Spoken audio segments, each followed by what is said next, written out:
Aujourd'hui, nous allons parler de deux techniques de visualisation très originales, mais qui ont de nombreux avantages en commun pour présenter une leçon biblique. Il s'agit du flannelographe et du kamishibai.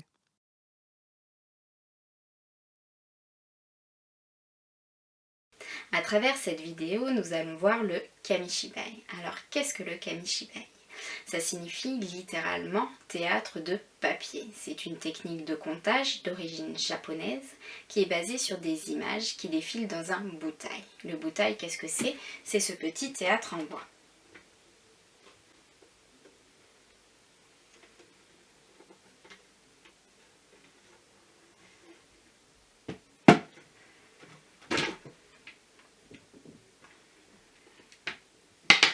Donc le kamishibai, il est constitué du butai, mais aussi d'un ensemble de planches qui racontent le récit. Ce sont des planches qui sont plastifiées ou cartonnées et qui sont bien sûr numérotées, entre 10 et 18 pour la plupart. Chaque planche illustre une partie du récit. Au recto, nous allons donc avoir l'image et au verso, nous allons avoir un texte.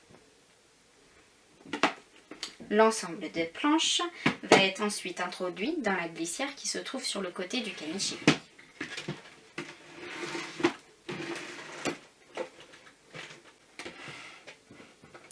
Le narrateur, pour débuter son comptage, peut demander aux enfants de taper par exemple 3 fois dans les mains ou simplement lui de taper 3 coups comme au théâtre.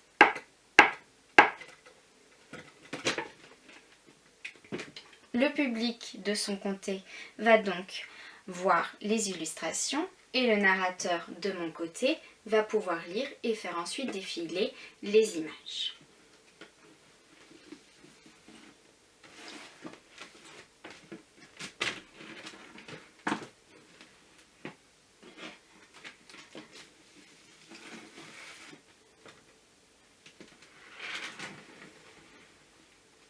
Alors, il faut savoir que l'image que vous voyez ici, moi, le texte, je le vois sur la page précédente. C'est-à-dire que pour l'image numéro 3, je vais avoir le texte sur la page numéro 2. Et je vais faire un roulement.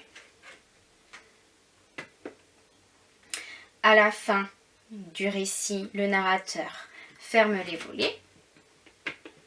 Ça signifie donc que l'atelier kamishibai est terminé.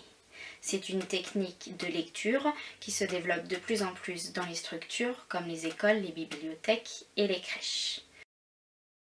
Si vous utilisez un kamishibai pour raconter une histoire biblique, vous devrez disposer au préalable des illustrations qui accompagneront votre narration. Il existe un site très fourni qui propose le téléchargement de telles illustrations au format PowerPoint pour de très nombreux récits de la Bible. Il ne vous reste plus qu'à imprimer ces illustrations en couleur aux dimensions de votre kamishibai. Vous les trouverez sur freebibleimages.org. Le deuxième support de visualisation que nous présenterons ici est le flannelographe. C'est une technique de narration illustrative qui s'appuie sur une des propriétés de la flanelle qui est d'adhérer à la flanelle. Il s'utilise sur un tableau ou un autre support vertical qui peut être légèrement incliné. On fixe premièrement une étoffe en flanelle qui servira d'arrière-plan. Sur ce décor, on pourra apposer, déplacer ou repositionner facilement toutes sortes de figurines en flanelle représentant des éléments de décor, des personnages, des animaux, des objets. Donc toute une variété d'éléments qui accompagneront visuellement la narration et seront susceptibles de faire voir, réfléchir et agir les auditeurs. C'est un support de visualisation attrayant pour une leçon biblique car il est très coloré et les graphismes sont simples mais très significatifs. C'est aussi un outil pédagogique original et une précieuse aide à la mémorisation. Il laisse une empreinte très forte dans l'esprit des enfants qui s'en souviendront, même après plusieurs années. Il est à la fois souple et résistant et pourra être utilisé pendant plusieurs années. C'est un outil mobile, facilement transportable d'une salle à l'autre ou même en extérieur. C'est un outil modulable que l'on peut adapter à toutes sortes de récits. On peut par exemple très bien récupérer un personnage donné pour raconter une autre histoire pour laquelle il n'était pas prévu. Enfin, il peut être personnalisé si l'on est capable de confectionner d'autres pièces à partir de tissus de flanelle sur lesquels on pourra dessiner n'importe quels objets ou textes. Le flanellographe et le kamishibai sont des outils très complets qui permettent d'immerger l'enfant dans le texte biblique. Ils ont aussi l'avantage de mettre en œuvre plusieurs modes d'apprentissage. D'abord, ils permettent à l'enfant d'entendre la narration de l'histoire biblique.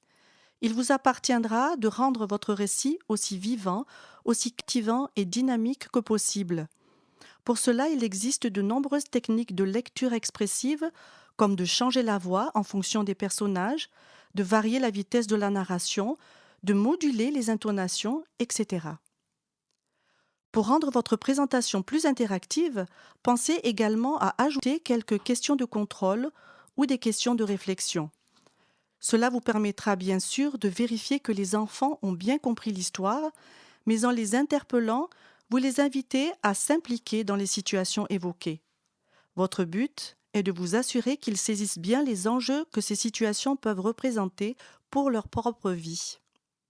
Ensuite, ces supports narratifs permettent à l'enfant de bien visualiser les événements relatés.